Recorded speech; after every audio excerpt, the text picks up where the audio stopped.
Although ever since the then United Indian National Congress, embracing all the anti-British Indian nationalists of various strands, under the fatherly guidance of Mahatma Gandhi, launched the Quit India movement on the 8th August 1942, some 2 or 3 groups of Goan youth had begun to think and ardently work for the independence of Goa from the Portuguese colonial domination and for its integration with Mother India.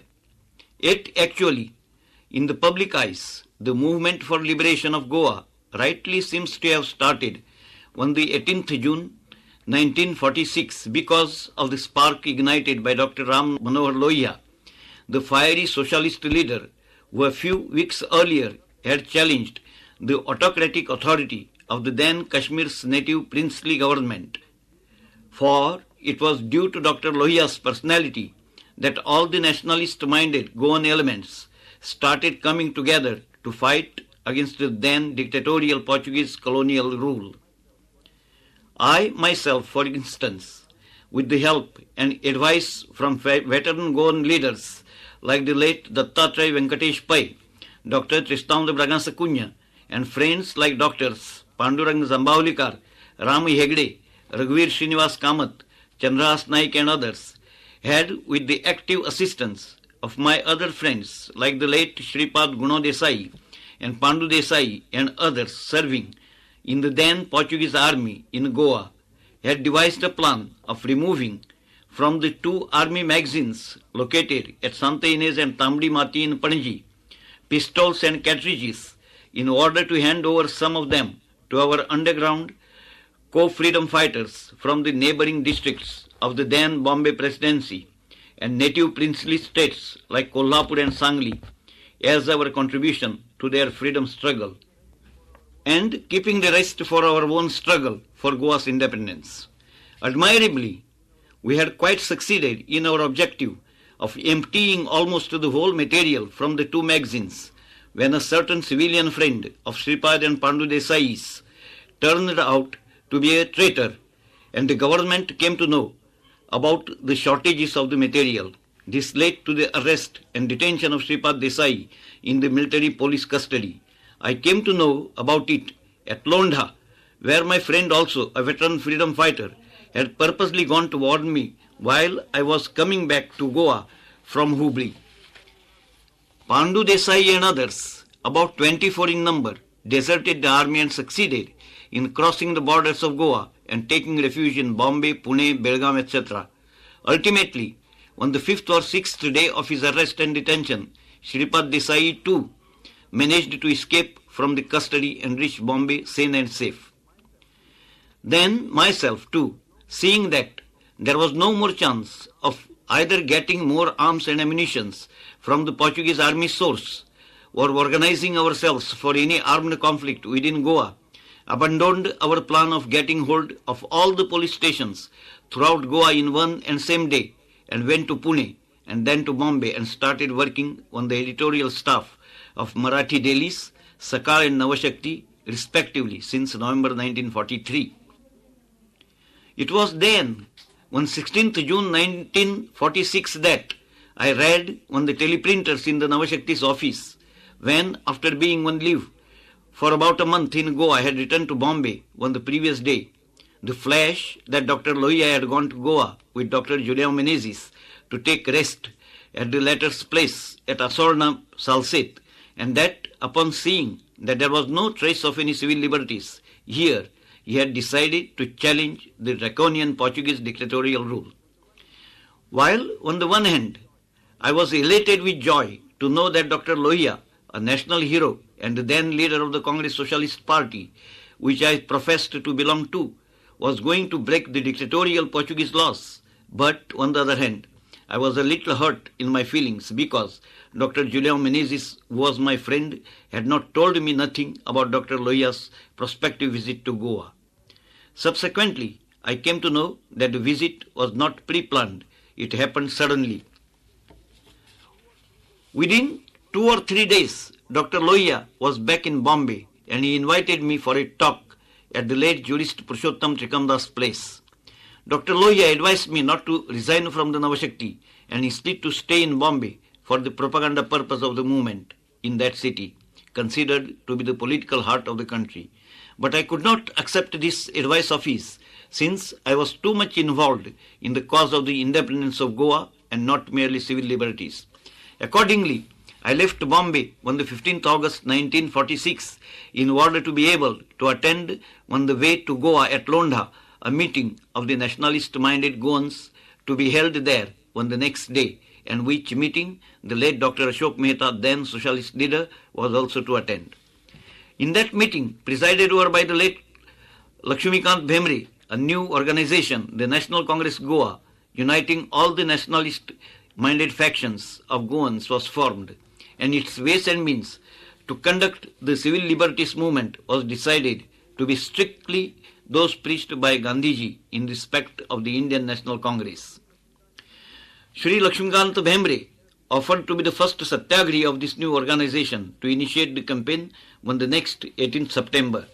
I took the baptism of my first arrest, detention and punishment by the military court in connection with a news item that I managed to get smuggled in spite of the heavy censorship on telegrams relating to our movement, to the Navashakti and its allied papers, the Free Press Journal and Janashakti, regarding the uncivilized and barbarous behavior of the police not only towards Sri Bhemre but also towards the innocent people who were the onlookers who were assaulted even with the butts of the guns.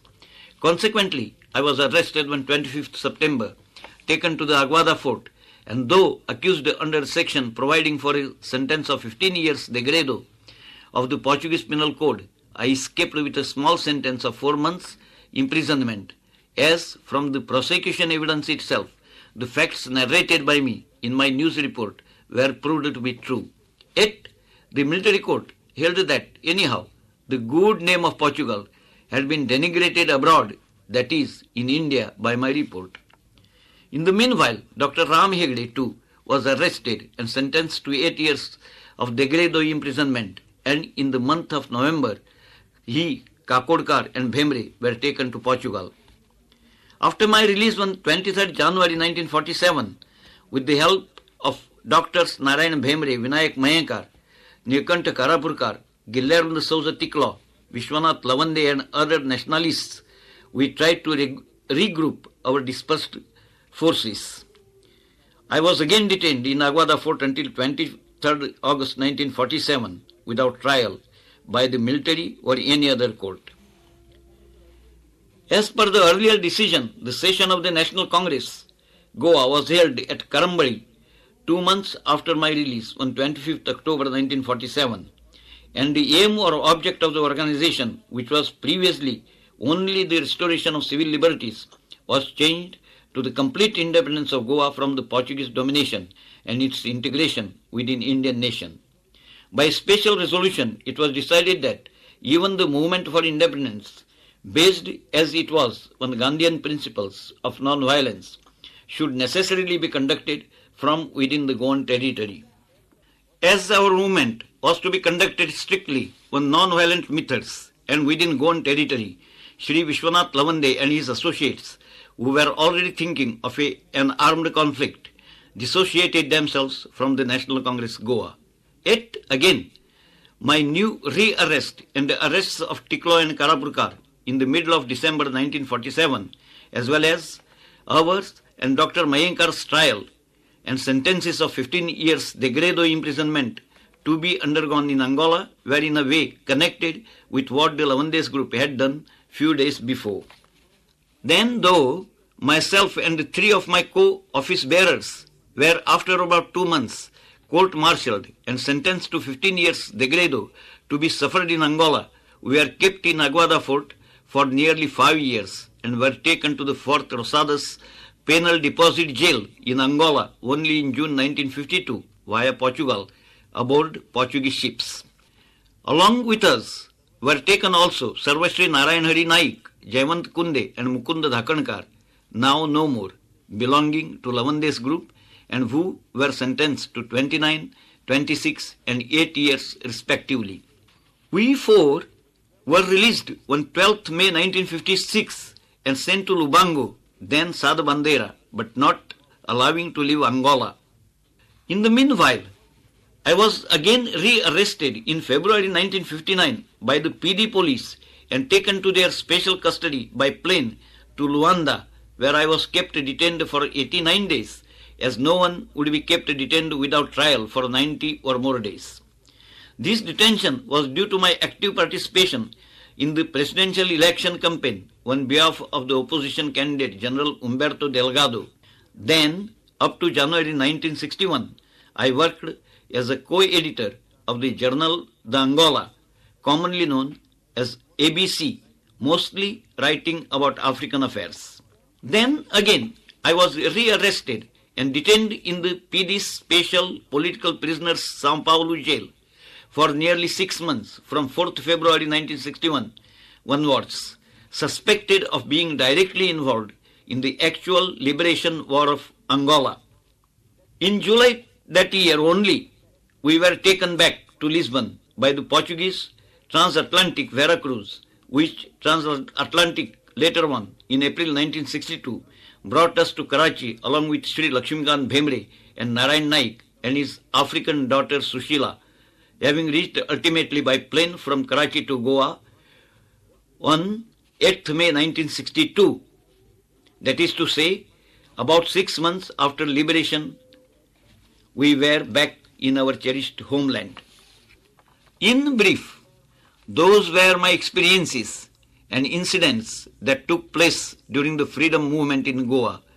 Today, sitting alone at home, I remember and ponder over many such incidents with which I was involved. Some of my revolutionary colleagues are no more. Some are still alive like me today. Some have received Tamrapatras, some have not. But that is not the scale to measure a revolutionary.